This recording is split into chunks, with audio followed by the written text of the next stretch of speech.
Hello there, my name is Shinster P4 on YouTube. This is my first reaction video, but I saw this video on IGN's channel. It's the introducing the English voice actors. So let's see what it's all about.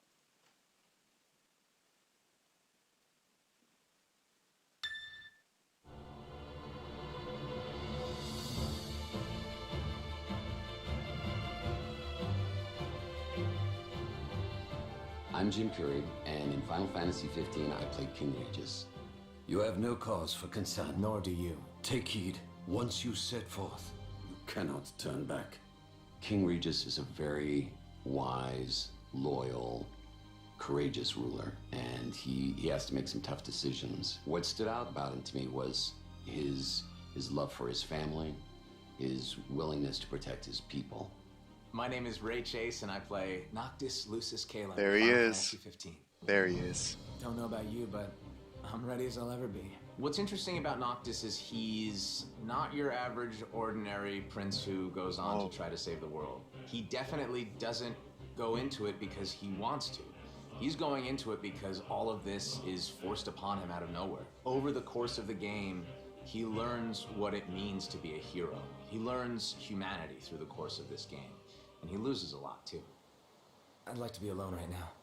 Give me some space. I'm sorry for intruding on Nocta time. Well, I'll head back then. Night. The only voice I really My name's like. Robbie Damon, and I play Prompto in Final Fantasy 15. Well, when I first read for Prompto, immediately I recognized his archetype from Final Fantasy series, but I didn't want to play him as just straight comedy relief. So even though that's sort of his function within the four, we wanted to be really careful to make sure that he was grounded and human and still believable, being a real person going through his own journey. So, any bright ideas, Ignis? A dark one, as it were. A frontal assault would leave us exposed, but if we move under cover of night, we might be able to infiltrate the base unnoticed. Hi, my name's Adam Crosdell, and I play Ignis in Final Oh, he Fantasy. actually has an accent. Wow. Ignis is the confidant to the King in Waiting, Noct, and he is very cerebral, quite funny without meaning to be, and an organizer, extremely organized and extremely capable. I'll analyze what intelligence we have available to find us a way in. Sounds good, Specs. Specs. He tries to keep Noct and the lads out of trouble, and has varying degrees of success doing it. Alright, let's see some Gladio.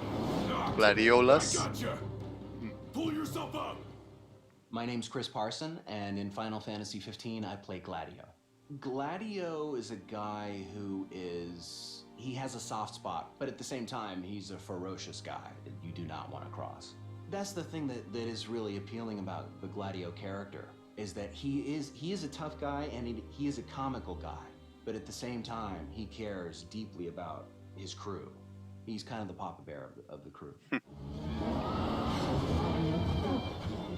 It is in receiving mercy that men offer praise, and in shedding grace that the gods elicit worship. I'm Amy Shields, and I play Luna Freya in Final Fantasy 15. I would describe Luna as a very strong woman. She's quite reserved, but still manages to give across this major passion for everything in life that she cares about. She is this wonderful spirit who just cares about everyone else. I vow, the king will prove himself worthy. She's informed, she's educated, she's an incredible woman to play. And what's your story? I'm an impatient traveler, ready to turn ship. Nice. A man of no consequence. Well, hi there. I'm Darren DePaul, and I play Arden Azunia in Final Fantasy 15 A lot of people are faking accents. The most enjoyable part of playing Arden, the writing. He's a wonderfully written character. He's very human because he has so many different sides. He's got that very sincere insincerity, and I adored that about him. Arden Azunia. It's gonna be a great character. Chancellor of Niflheim. He's just so oily, but just so much fun. That day, he didn't want you to remember him as the king. Matthew Mercer. In what time you had left, he wanted to be your father. My name is Matthew Mercer, and I play the role of Kor in Final Fantasy 15. Corleones is a person who's bound by honor, he's bound by the promises he's made to his friends and to his king, and he's very much kind of a station of the old guard. What draws me to him is his sense of honor, his sense of duty, but also the fact that failure is taken so strongly to heart that he wants to ensure that he makes up for his mistakes, no matter what the cost to him. The king entrusted the role of protector to you. Entrusted it to me? Then why didn't he tell me that? Why did he stand there smiling as I left? Why?